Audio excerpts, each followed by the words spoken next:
ពេ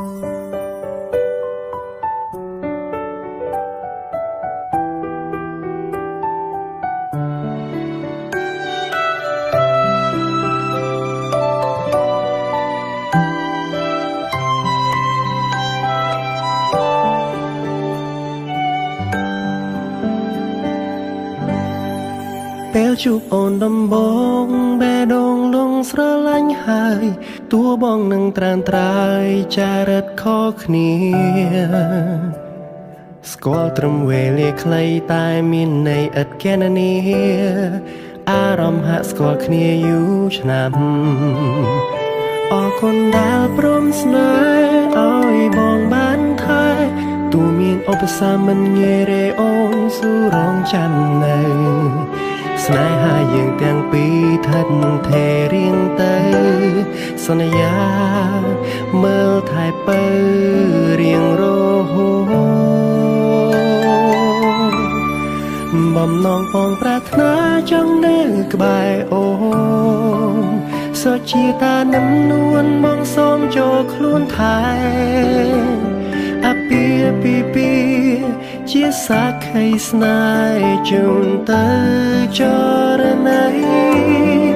ទូថ្ងៃក្រោយជីវិតទៅជាយ៉ាងណាក្តីស្នេហាមិនប្រែទេថ្លៃស្រឡាញ់អូនមិនមែនមួយថ្ងៃសូមមើលថែថ្លៃ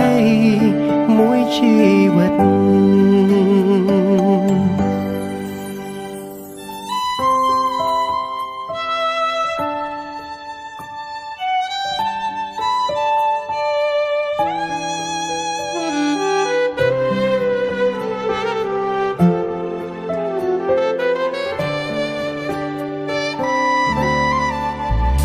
អរគុណដែលព្រមស្នេ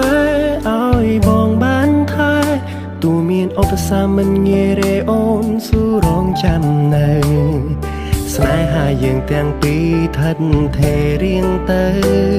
សន្យាមើលថែពៅ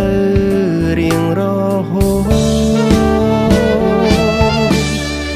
បំណងបងប្រាថ្នាចង់នៅក្បែរអូន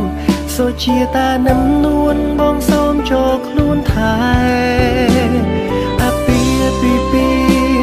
ជាសាក្ខីស្នេហ៍ជូនទៅចរណៃទូថ្ងៃក្រោយជីវិតទៅជាយ៉ាងណា